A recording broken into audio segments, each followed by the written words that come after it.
Nongeye kubasuhuza mu izina rya Yesu Kristo umwami wacu. Nk'uko mubimenyereye murasuzwa na mwene so Nzeyimana Alex kuri ino channel yacu Abana b'Imana TV. Muri aka kanya keza tugiye kurebera hamwe amagambo ya Bibiliya avuga ku mahoro, amahoro y'umutima, amahoro yo mu mutima, amahoro agirwa n'abana b'Imana gusa. Mu by'ukuri hari byinshi abana b'Imana batandukanye n'abana b'isi, rero muri ibyo ngibyo harimo amahoro yo mu mutima. Byose tubona yuko Imana yabishyize muri Yesu Kristo. Byose ni impano y'Imana. Impano y'Imana ikomeye twahawe kandi yahawe isi yose ni Kristo Yesu. Kristo Yesu twamuhawe nk'impano. Iyo umwizeye rero, no kwizera ni impano. Ni impano ihabwa abantu bose, ariko birumvikana abigirira akamaro ni abayemera. Abatayemeye bagakomeza kugundira kutizera, barakomeza bakaba abana b'isi, barakomeza bakitwa ab'isi, barakomeza bakitwa abana ba Satani, barakomeza bakabaciriyeho iteka, ndetse barakomeza bakaba abanyabyaha, nubwo baba bazi yuko barimo kujya mu ijuru. Iyo utizeye Yesu Kristo, iyo utakiriye Yesu Kristo nk'umwami n'umukiza muri wowe w'ubugingo bwawe, iyo utemereye Yesu Kristo kuza gutura muri wowe mu ishusho y'umwuka wera, ngo umwuka wera aze abe ari we ukuganza, abe ari we uguhindura, abe ari we ugutransforma, abe ari we ukuyobora, mbese abe ari we ukugenga muri byose, n'undi urakomeza ukaba uri mu gitabo cy'abarimbuka, urakomeza ukaba uciriweho iteka, urakomeza ukaba ubarirwa mu bwami bwa Satani, mu bwami bw'umwijima. Ariko Imana twese iba yaduhaye iyo mpano, ari we Yesu Kristo. Yesu Kristo ni impano Imana yageneye umunyabyaha, ni impano yageneye umuntu wese. Rero ukuboko kuyakira ni ukwizera. Nuko kwizera kandi nabwo guhabwa n'Imana, hanyuma ukabyemera cyangwa ukabihakana, ukakira iyo mpano cyangwa ugahakana. Rero muri iyo package sinzi ko package ndi buyite mu Kinyarwanda, muri Yesu Kristo hakubiyemo byinshi bidahabwa bisi. Abanze kubyakira, abanze kwakira Yesu Kristo ntibashobora kubibona. Icya mbere ni ubugingo buhoraho. Muri Yesu Kristo niho honyine harimo impano y'ubugingo buhoraho, tuyihabwa ku buntu. Na Yesu Kristo nyine twamuhaye ku buntu. Imana ngo yakunze abari mu isi cyane, itanga umwana wayo w'ikinege kugira ngo umwizera wese atarimbuka, ahubwo ahabwe ubugingo buhoraho. Muri Yesu Kristo rero, mu mpano tubona ikubiye muri Yesu Kristo, iya mbere ni ubugingo buhoraho. Ni ubugingo buhoraho tubonera ubuntu muri Yesu Kristo. Iya kabiri ni umwuka wera. Umwuka wera n'ubundi ni Kristo mu ishusho y'umwuka wera. Ni Kristo muri jye, ni Kristo muri wowe, ni Kristo muri twe mu mutima. Ni ukuvuga ngo Yesu avuga ku by'umwuka wera yaravuze ngo ab'isi ntibashobora kumuhabwa kuko batamubona. Ntabwo ab'isi cyangwa se abatizera, abantu banze kwizera Yesu Kristo, banze gukizwa na Yesu Kristo, banga igitambo cya Kristo, nubwo baba basenga, nubwo baba bavuga ko bakizwa, nubwo baba barabatijwe, nubwo baba bavuga ko bajya mu ijuru, abanzi igitambo cya Kristo ntibashobora guhabwa umwuka wera. Umwuka wera ntabwo ahabwa ab'isi. Cyakora icyo Yesu Kristo we yahawe ab'isi bose, yahawe abantu bose. Nyamara muri Yesu Kristo harimo ubugingo, harimo umwuka wera, harimo amahoro atemba nk'uruzi, harimo amahoro yayandi yo mu mutima. Rero uyu munsi tugiye kuganira kuri iyo ngingo yitwa amahoro. Amahoro azanwa no kwizera cyangwa se no kwakira impano y'agatangaza Imana yageneye abari mu isi bose, binyuze mu kwizera ubona ibyo bintu bitatu: ubugingo buhoraho, umwuka wera n'amahoro. Rero tugiye kurebera hamwe icyo birivuga ku mahoro. Amahoro ahabwa abizera, yayandi ab'isi n'ubundi badashobora kubona. Hari amasomo menshi avuga ku mahoro. Njye nanditse ngera muri 45, ntabwo yose turi buyarebe, ariko Bibiliya ivuga amahoro aturuka ku Mana, atangwa n'Imana. Birumvikana hari amahoro ahabwa, abona,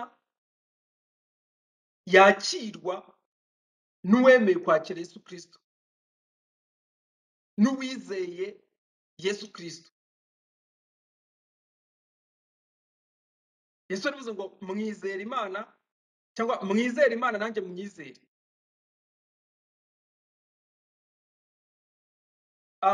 Abatizera rero ntabwo bashobora kubona ibyo ngibyo uko ari bitatu. Abatemera kwakira Yesu Kristo ngo abakize ibyaha nk'uko Yohana yavuze, kuko ibyo byose bigamije kugira ngo abantu bakire ibyaha, baba ari abantu batunganijwe, baba ari abantu bataha ijuru, baba ari abana b'Imana, baba bavutse ubwa kabiri. Iyo wakiriye Yesu Kristo ubu byawe ubwa kabiri, ubuvutse ubwa kabiri, ubutandukanye n'icyaha.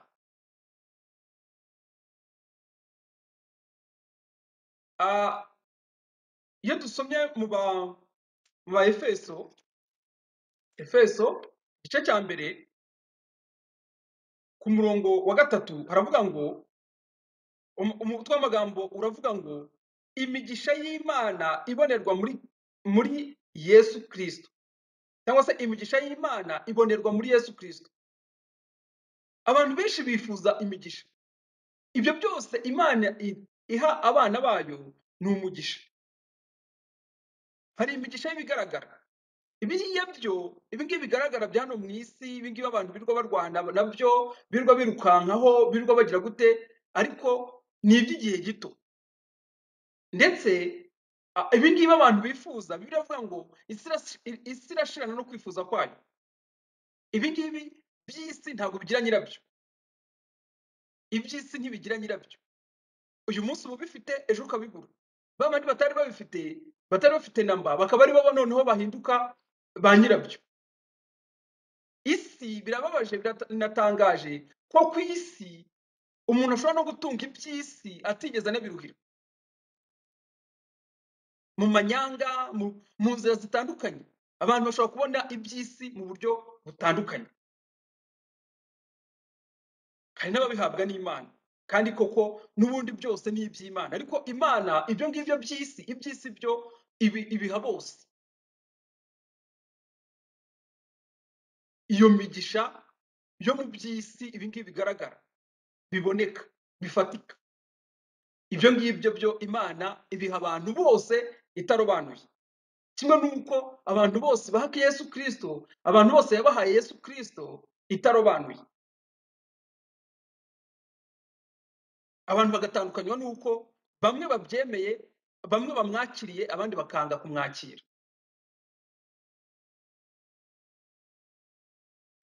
Rero ahangaha nyine mu ba Efeso igice cya mbere guhera ku murongo wa 3 baragaragaza yuko imigisha y'Imana ibonerwa muri Yesu Kristo. Uyu nguyu ni umwihariko. Iyo migisha uko ari itatu mvuze, ubugingo buhoraho, umwuka wera n'amahoro, ni umwihariko ku bana b'Imana, ni umwihariko ku bemeye kwizera Yesu Kristo, ni umwihariko ku bihaniye by'ukuri, ba bandi batandukanye n'icyaha n'igisa nacyo, ni umwihariko ku baba mu bwami bw'Imana batakibarizwa mu bwami bwa Satani, ni umwihariko ndetse ni ikinyuranyo. Umuntu udafite ibi ngibi uko ari bitatu, nubwo yakora ati, nubwo yakwitanga ngo apfe, arimo kuvuga ko arimo kwitangira ijuru, nubwo yakora ibishoboka byose ngo arimo arakorera ijuru, amaherezo ye ni ukurimbuka, kuko yanze impano y'Imana. Kandi impano y'Imana Yesu Kristo, Imana yamuduhereye ubuntu, ni ubuntu gusa.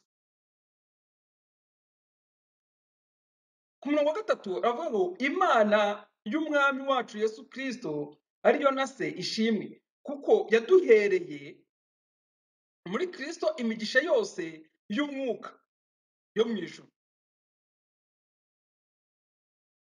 Imigisha yose y'umwuka yo mu ijuru yayiduhereye muri Yesu Kristo, ntabwo izayiduha. Nicyo twavuze turimo kuvuga icyo kijyanye no kwizera. Kwizera ni ukubona cyangwa se ni ukumenya, ni ugukurwaho ko gushidikanya kose ko ibyo utabona ari iby'ukuri. Ni ukuvuga ngo imigisha yose yo mu buryo bw'umwuka Imana yamaze kuyiduha, ntabwo tugifite ibyiringiro by'uko tuzayibona, ntabwo tugifite gushidikanya ko tuzayibona, ahubwo kwizera kuraza kukaduhamiriza yuko dufite ubugingo buhoraho, dufite umwuka wera, dufite amahoro dukomora muri Kristo, tubonera muri Kristo. Imana yaduhereye muri Kristo, yaduhereye ubuntu muri Kristo. Ibyo ngibyo bikaba ubuzima bwacu, ntitube tugihangayitse. Ku murongo wa 4 haravuga ngo nk'uko yadutoranirije muri we isi itararemwa, kugira ngo tube abera tutariho umugayo imbere yayo, kugira ngo tube abera tutariho umugayo imbere yayo. Ibyo ngibyo yabikoze ngo isi itararemwa. Wibuke Imana itangira ijya kurema umuntu, yaravuze ngo turebe umuntu agira ishusho yacu ase natwe. Uwo muntu rero umeze gutyo nta handi hantu yaboneka, ntacyo wakora kugira ngo ube ufite ishusho y'Imana uretse kwakira ishusho y'Imana. Bibiliya iravuga ngo Yesu Kristo niwe shusho y'Imana itaboneka. Uretse kwakira ishusho y'Imana nawe ugahinduka ishusho y'Imana, nta kindi kintu na kimwe ushobora gukora kugira ngo uhinduke ube ishusho y'Imana. Ibindi byose byaba ari ukwishushanya, byaba ari ubuyobe, kandi birahari byinshi. Yesu mu gice cya 24 cya Matayo yaravuze ngo mwirinde mutayoba, kuko abiyitirira Kristo ni benshi, abahanuzi b'ibinyoma ni benshi, ababwiriza b'ibinyoma ni benshi, abuzuye umwuka w'abadayimoni ni benshi, kandi bakora imirimo n'ibitangaza, ndetse ngo biyambike uruhu rw'intama, kandi mwo imbere ari amasega aryana. Abenshi rero bamaze kugwa mu nzara z'abo ngabo biyitirira Kristo. Iki cyababwira yuko rero bamaze kugwa mu nzara ubwo bakurikiye atari Kristo, ahubwo ari isega, ari impyisi, ari abanyazi. Ikizabikubwira ni uko ibi ngibi uko ari bitatu ntabyo bagira. Ubugingo buhoraho, iby'ubugingo buhoraho ntabwo babibona nk'ibintu bizaza, nk'ibintu biri kure yabo. Cya kabiri, umwuka wera. uzasanga hari ibintu bagenda baremangatanya bakabyita umwuka wera, ariko si byo. Icya gatatu ni amahoro. Amahoro yo mu mutima atemba nk'uruzi. Ibyo ngibyo uko icyo ngicyo ni urugero rwose, ni umwihariko ku bana b'Imana. Utagifite ni ukuvuga ko atarabyarwa, ataravuka ubwa kabiri.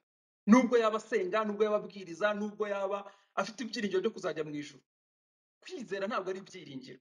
Kwizera guhindura ahubwo ibyo ngibyo wiringiraga bigahinduka impamo, bigahinduka ukuri, bigahinduka ukamenya ko umaze kubihabwa. Ni ukuvuga ngo kwizera kuraza kugakura ibintu byose mu nzagihe, ahubwo bigahinduka ko ukabaho ubuzima bw'ubifite, bikaba ibyawe, ukaba ubifite. Wanabivuga ukabivuga uvuga ibyo ufite, ukaba uhamya ibyo ufite. Rero Imana ngo yabikoze kera cyane, isi itararema. Icyo gihe ivuga ngo turebe umuntu agira ishusho yacu ase natwe. Nibwo iyo migisha yose twayibonye. Nyamara Satani yashatse kuba kidobya, azana icyaha. Nyamara Yesu Kristo ubwo ishusho y'Imana itagaragara yaje nanone kongera kudusubiza ya shusho. Rero abanze kwakira iyo kado, abanze kwakira iyo gift, abanze kwakira iyo mpano y'Imana, nta kundi barakomeza bakaba mu rupfu, barakomeza bakarimbuka, barakomeza bakaba abana bo kurimbuka, barakomeza bakaba abana ba Satani. Iyo dusomye muri Yohana igice cya 14 umurongo 27, Yohana 14, twihute, Yohana 14 umurongo 17, haravuga ngo niwe mwuka w'ukuri. Urumva? Cyangwa se nushaka rero kwa 15, nimunkunda muzitondera amategeko yanjye, nanjye nzasaba Data, nawe azabaha undi mufasha wo kubana namwe ibihe byose. Ibihe byose. Uyu mufasha ni umwuka wera Yesu Kristo yavugaga. Kandi Yesu Kristo niwe mwuka wera, niwe wagiye aragaruka. Undi mufasha wo kubana namwe ibihe byose niwe mwuka w'ukuri wo kubana namwe ibihe byose. Ntabwo ari amasaha, ntabwo ari amasegonda, nta nubwo ari ukumusaba, ntabwo ahabwa umusabye. Ni impano y'Imana nayo. Iyo wakiriye Yesu Kristo, mu byo wakiriye harimo n'umwuka wera. Ntabwo ari gukora amasengesho cyangwa ibiterane byo kwaka umwuka wera. Hoya. Yesu Kristo we ubwo aravuga ngo nzasaba Data aboherereza. Ni ubuntu bw'Imana gusa. Niwe mwuka w'ukuri. Ntibishoboka ko ab'isi bamuhabwa cya kindi.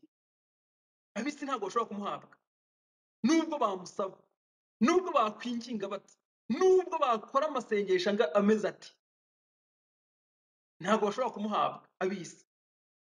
Babandi batigeze bakira Yesu Kristo, babandi batishingikiriza ku gitambo cya Kristo, babandi bakishingikirije ku mirimo, babandi bakishingikirije ku gukiranuka kwabo,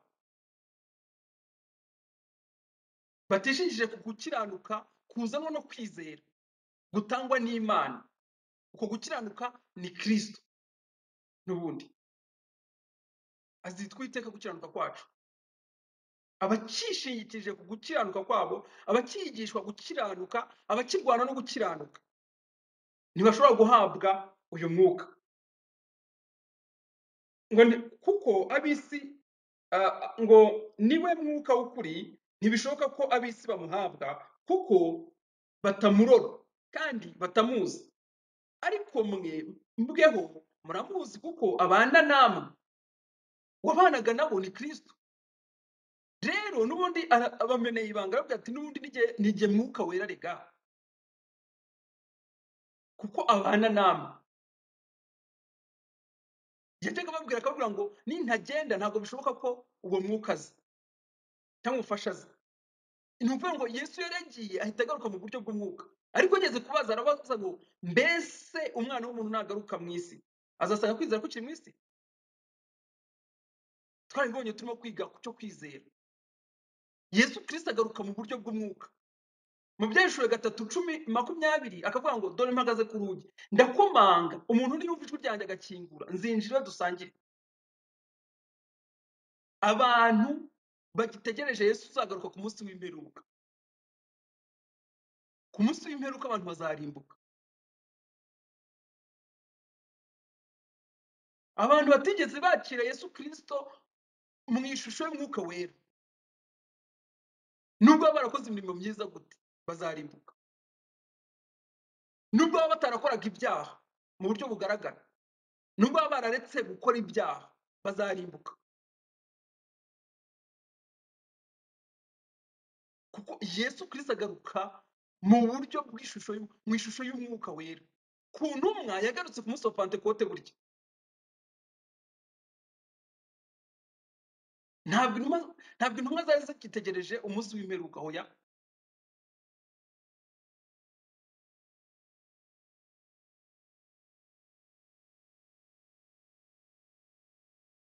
Rero ngo ab'isi ntibamurora kandi ntibamuzi, ariko mwebweho muramuzi kuko abana namwe kandi azaba muri mwe. Sinzabasiga nk'imfubyi ahubwo nzaza aho muri. Umurongo wa 18 biracyakomeza bikagaragaza ko Yesu Kristo ari ugaruka mu buryo bw'umwuka. Ureke bya bindi abantu babeshya ko ari umwuka, ntabwo ari umwuka wera.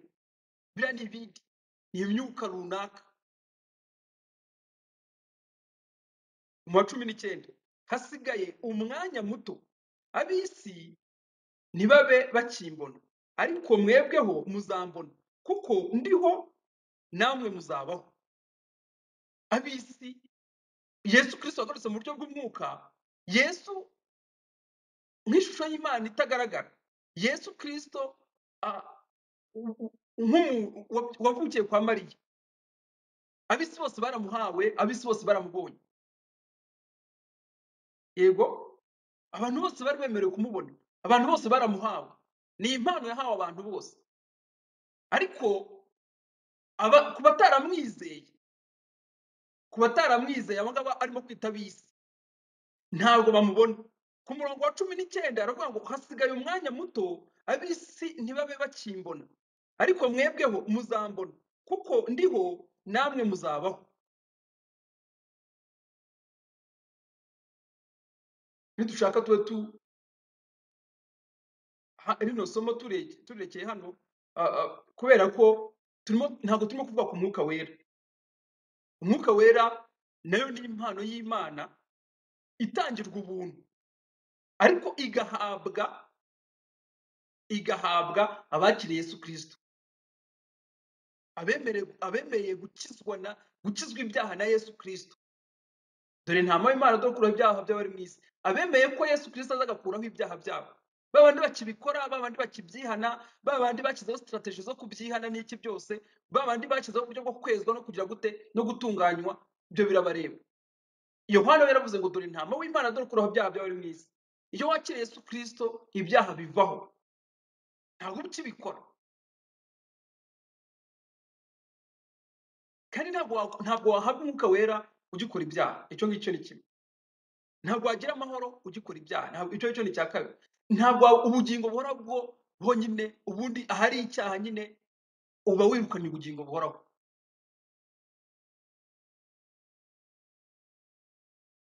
Okay. Yohana rero 14:27 nujya kuri 27 aravuga ngo mbasigiye amahoro yanjye ndayabahaye. Amahoro Yesu yayandi ya Yesu yasigiye intumwa ze n'abazamwizera bose. Urumva, mbasigiye amahoro yanjye ndayabahaye. Icyakora simbaha nk'uko ab'isi batanga, imitima yanyu ntihagarare kandi ntitinye. Turimo turavuga ku mahoro nk'impano y'Imana, nk'umwe mu mugisha w'umwihariko uhabwa abana b'Imana, uhabwa abavutse ubwa kabiri. Ab'isi ngo bo ntabwo bayabona. Ab'isi ntibanayabona. 17. Imitima yanyu ntihagarare kandi ntitinye. Nyamara iyo turebye muri Yesaya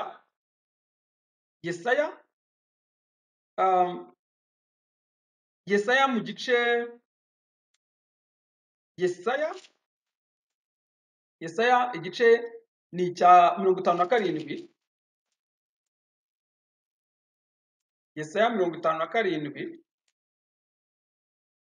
Yesaya 57 ku murongo wa 21 haravuga ngo nta mahoro y'abanyabyaha niko Imana yanjye ivuga. Nta mahoro y'abanyabyaha niko Imana yanjye ivuga. Yesaya niko yavuze.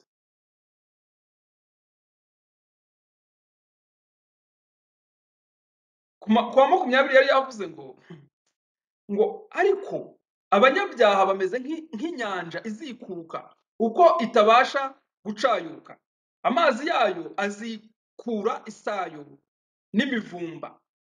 Nta mahoro y'abanyabyaha niko Imana yanjye ivuga.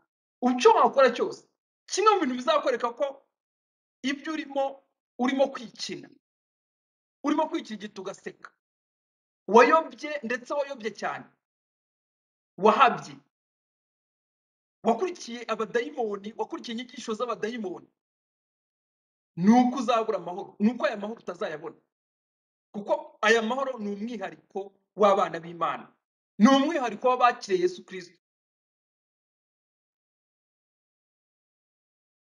ni umwihariko, amahoro yo mu mutima niyo ndimo kuvuga.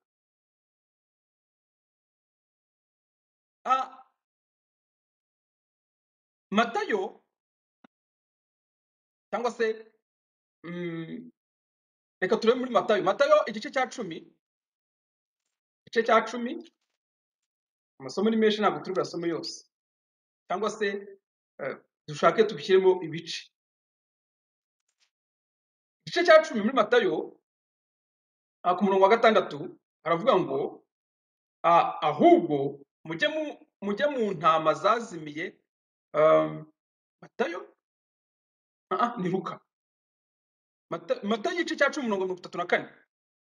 34 haravuga ngo mwe gutekereza ko nazanywe no kuzana amahoro mu isi. Sinaje kuzana amahoro, ahubwo naje kuzana inkota. Ku b'isi Yesu Kristo iyo utamwakiriye aguhindukira akaga. Paulo yaravuze ngo ni urutare rusitaza, abanze kumwakira bose bamusitaraho, bamusitayeho baragwa.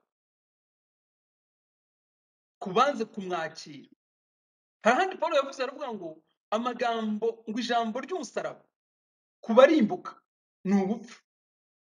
Ewe umva, uvuga iby'agakiza kazanwa n'umuntu kubwo kwizera, agakiza twahawe n'Imana kubwo umuntu kubwo kwizera. Abana bo kurimbuka bakagira impamvu zirenze 1000 zituma batemera ibyo ngibyo. Nyamara abanyarwanda bavuga ngo ntawe wihuta nk'uwayobye. Abenshi barimo barihuta cyane, abenshi bazi yuko barimo kujya mu ijuru, baramaze kuyoba. Yesu ntabwo kubatizera, ntabwo bahindukira amahoro, ahubwo bahindukira inkota, abahindukira kurimbuka, abahindukira umwijima kandi ari umucyo. Nkuko byabagendekeye ku nyanja itukura, ngo yagiye hagati yabo n'Abayisiraheli, hagati y'Abanyegiputa n'Abayisiraheli. Ku Banyegiputa ahinduka umwijima, kugeza igihe bose barimbukiriye bashiriye mu nyanja itukura. Nyamara ku Bayisiraheli ari umucyo. iyo wanze kwakira Yesu Kristo aguhindukira umwijima. Iyo wanze kwakira Yesu Kristo niwe bugingo, nyamara guhindukira urupfu. Nyamara turimo turavuga ku mahoro. Turimo turavuga ku mahoro. Yeremiya 8, Yeremiya 8, igice cya 8, Yeremiya igice cya 8 ku murongo wa 11, 8:11 haravuga ngo 8:11 haravuga ngo uruguma rw'abantu banjye barwombaye baruca hejuru, baravuga bati ni amahoro, ni amahoro, ariko rero nta mahoro ariho. Kuri ba bandi bafite abantu bagenda babembekereza ngo ubwo ubuhanuzi bubizeza ko amahoro azaza, ngo ubwo ba bandi bababwira ngo mukore ibi ngibi ngo muzagira gutya, ba bandi bababwira ngo nimutere intambwe imwe ngo muzakizwa, ba bandi bababwira ngo nimusenga cyane muzakizwa, ba bandi bababwira ngo nimureka ibi ngibi muzakizwa, ba bandi babizeza amahoro, ba bandi batababwira yuko utakiriye Yesu Kristo, Yesu Kristo ari we wenyine ukuraho ibyaha by'abari mu isi, bakababwira ibindi bintu byo gukora, namwe mugashishikara. Barababeshya ngo baravuga ngo ni amahoro, nyamara nta mahoro ahari. Ku banze Yesu Kristo nta kindi kibategereje ni ukurimbuka, nta mahoro y'abanyabyaha, kandi nabo ubwabo barabyihamiriza mu mitima yabo, nta mahoro bagira. Bashobora kubona amahoro uyu munsi wa none, ushobora gukiranuka kwa kundi wigishijwe ukumva ufitemo agahenge, ariko mu munsi umwe, iminsi ibiri, ayo mahoro akaba yagiye. Amahoro Imana itanga rero ntabwo ari uko ameze. Bibiliya ivuga ngo amahoro Imana itanga, ngo ntabwo Imana itanga, ngo imigisha Imana itanga ngo ntabwo yongeraho umubabaro. Amahoro y'Imana ngo atemba nk'uruzi mu mutima w'uwayakiriye. Yeremiya 29, Yeremiya 29, ku murongo wa 11, haravuga ngo erega nzi ibyo nibwira nzabagirira, ni amahoro si ibibi, kugira ngo mbareme umutima w'ibyo muzabona hanyuma. Uwo mutima wuzuye amahoro uremwa n'Imana mu muntu, ariko uremwa mu muntu wemeye kwakira Yesu Kristo, kwakira Imana, kwakira ishusho y'Imana itagaragara, kwakira umwuka wera muri we, niwe uremwamo uwo mutima w'amahoro. Uwo mutima w'amahoro ni ukwibwira ko Imana ni Imana igambiriye gukora icyo ngicyo, ni Imana yagambiriye gukora icyo ngicyo kuva kera, kuva isi yaremwe. None uyu munsi wa none abadayimoni barimo baragenda bashuka abantu ko hari ibyo bakora ngo bakabona uwo mutima, bakabona ayo mahoro. Oya. Yesaya 32 umurongo wa 17, Yesaya 32 umurongo wa 17, 32:17, haravuga ngo umurimo wo gukiranuka ni amahoro, kandi ibiva ku gukiranuka ni ihumure n'ibyiringiro bidashidikanywa iteka ryose. Umurimo wo gukiranuka ni amahoro, kandi ibiva ku gukiranuka ni ihumure n'ibyiringiro bidashidikanywa iteka ryose. Ntabwo bya bindi by'akanya gato, ntabwo bya bindi bikirimo urujijo nk'uko twabonye mu kwizera, ko kwizera nta rujijo, nta gukekeranya. Iyo ufite kwizera, iyo wakiriye kwizera, ibintu byose bihinduka clear. inzira ibigaragara hahandi nyine wa muntu yavuze ngo nubwo mugenzi yaba ari umuswa ntabwo iyo nzira yayiyoba, ariko izitwa iyo kwera abandi imitima ntabwo bayikandagiramo.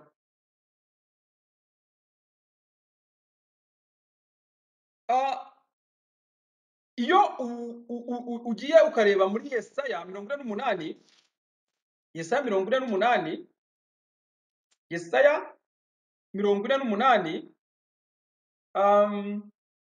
umurongo wa 18, Yesaya 48, 18,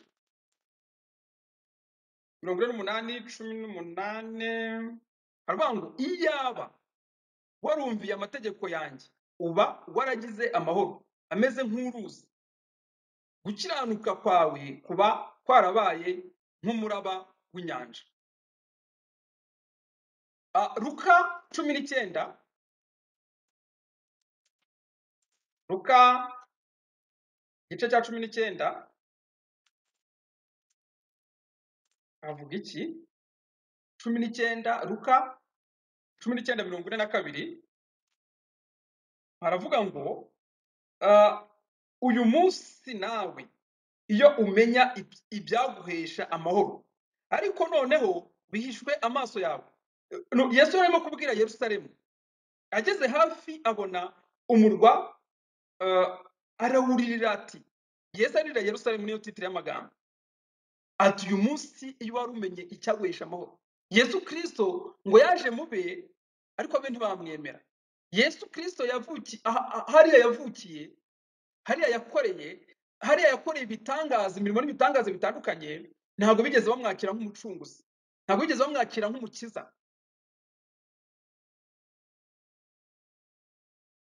Aravuga ngo iyo muba mwari mubuze icyabahesha amahoro, nta kindi cyahesha umuntu amahoro, nta kindi cyahesha abantu amahoro uretse kwakira Yesu Kristo, uretse kwemera Yesu Kristo akaba ari we ugukiza. Ariko bo baraje nyine, yaraje barangije babigumira mu mihango, bigumira mu idini, bakomeza gukiranuka, bakomeza kwihambira ku mategeko, bakomeza kwihambira muri bya bishushanyo byose. Barakomeza, isezerano rishya ryaraje rikomezwa n'amaso ya Yesu Kristo, abantu bakomeza kwihambira ku isezerano ryashaje, barakomeza bakizwa n'imirimo, barakomeza bibaza yuko ibyo bakora ngo bishobora kubagira beza mu maso y'Imana.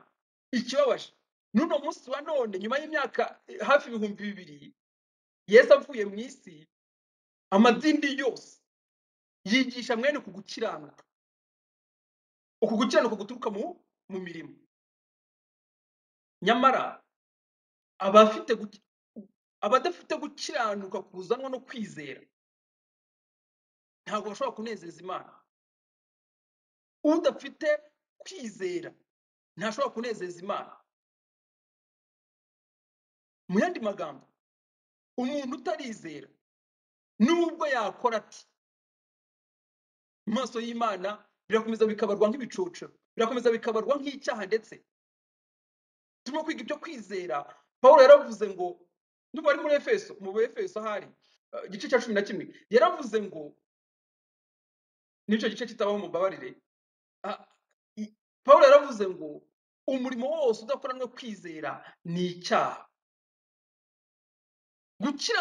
Gukiranuka wakiranuka utabitewe no kwizera Yesu Kristo, ni mu maso y'Imana ni icyaha. Nushaka kuba ufashe imfubyi, nushaka kuba warataye urugo, nushaka kuba waranze kurongora kugira ngo uri muri tangiye umurimo w'Imana, nushaka kuba warigomwe bya bindi byose, nushaka kuba wararetse gukora ibyaha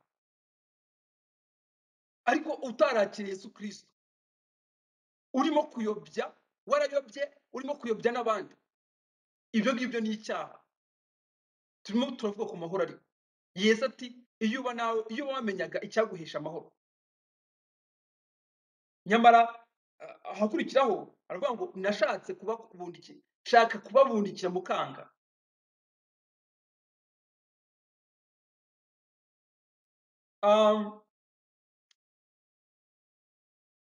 Mureke iki gice tukigira icya mbere, tugisoreze mu Baroma igice cya gatanu umurongo wa mbere, iki ngiki kivuga amahoro. Amahoro atemba nk'uruzi, amahoro aturuka ku Mana, impano, umwe mu myihariko itatu twabonye, ariko yose ibumbiye muri umwe ari we Yesu Kristo. Yose ibumbiye mu mpano imwe ari we Yesu Kristo. Ntushobora kubona amahoro, ntushobora kubona umwuka wera, ntushobora kubona ubugingo uramutse utakiriye Yesu Kristo. Kandi kwakira Yesu Kristo bizanwa no kumwizera. Ni ukumwizera. Iyo utamwizeye ugakomeza ukaba utizeye, urakomeza ugapfa. Imana yakunze abari mu isi cyane, itanga umwana w'ikinege kugira ngo umwizera atarimbuka, ahubwo ahabwe ubugingo buhoraho. Utamwizera rero amaze gucirwaho iteka. Udafite Yesu Kristo muri we nta bugingo afite. Ufite uwo mwana afite ubugingo.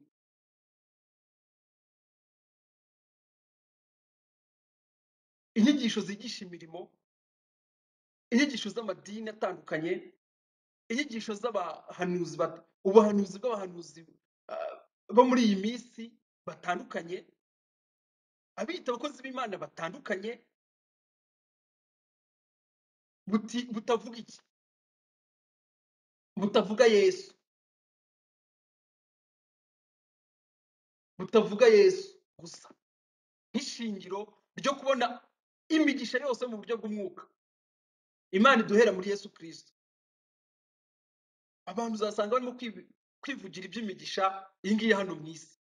Ibyo hano mu isi Imana ibiha bose, ndetse abafite byinshi ntabwo ari abasenga.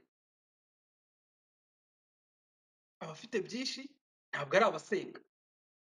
Ibya hano mu isi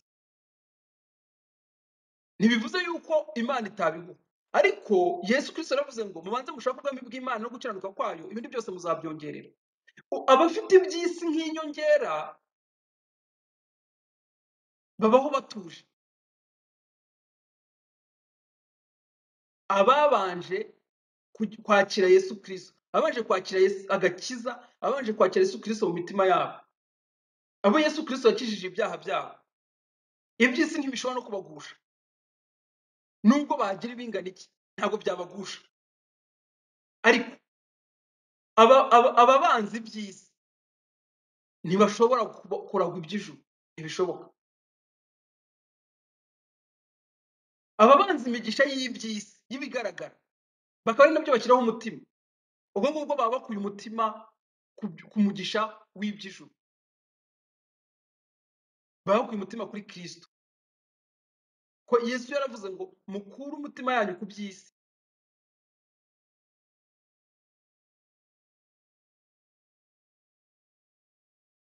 Nyamara uyu munsi wa none abigisha b'abasitari, abakozi b'Imana b'abasitari, abahanuzi b'abasitari ni abivugira iby'isi. Ariko batandukanye n'ibi ngibi bitatu, batandukanye na Kristo. Baba ubwabo baba bateye umugongo Yesu Kristo, baba bahindutse abadayimoni. Niyo mpamvu ibyo bigisha ari inyigisho z'abadayimoni. Ibyo bigisha ni inyigisho z'abadayimoni. Umuntu wese ubumbura akanwa akavuga yuko hari ikintu umuntu yakora, no kwihana ibyaha ntabwo bikiza ibyaha, no kureka ibyaha ntabwo bikiza ibyaha. Igikiza ibyaha ni ukwakira Yesu Kristo.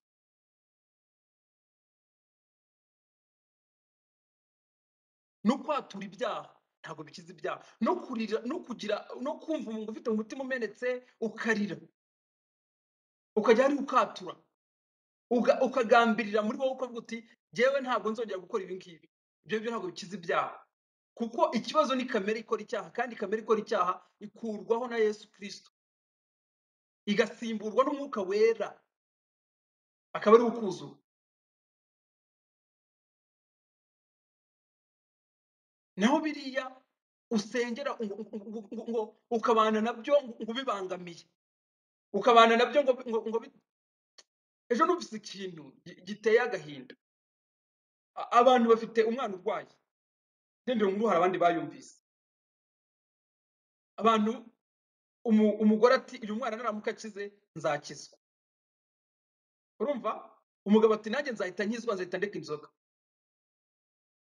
Mwe ako gakiza ko kureka ibintu runaka, ako gakiza gafite kondisiyo z'uko byagenze gutya ngo bikagenda bitya, ako gakiza gaterwa n'ubwoba, ako gakiza gaterwa n'uko abantu bababwira ngo nimuze mukizwe ngo kugira ngo mutazarimbuka, muzarimbuka kuko mwakijijwe kubera ubwoba. Ubwoba rero ntabwo bukiza, ubwoba nta gakiza kari mu bwoba. Akira Yesu Kristo, izere Yesu Kristo, ugire amahoro, ugire ubugingo buhoraho, ugire umwuka wera. Reka iki gice cya mbere tugisoreza hano, Imana ibagirire neza, muze gukurikirana n'igice cya kabiri. Umwihariko w'abana b'Imana, ab'isi ntibashobora kubona aya mahoro. Imana itugirire neza mu izina rya Yesu, amen.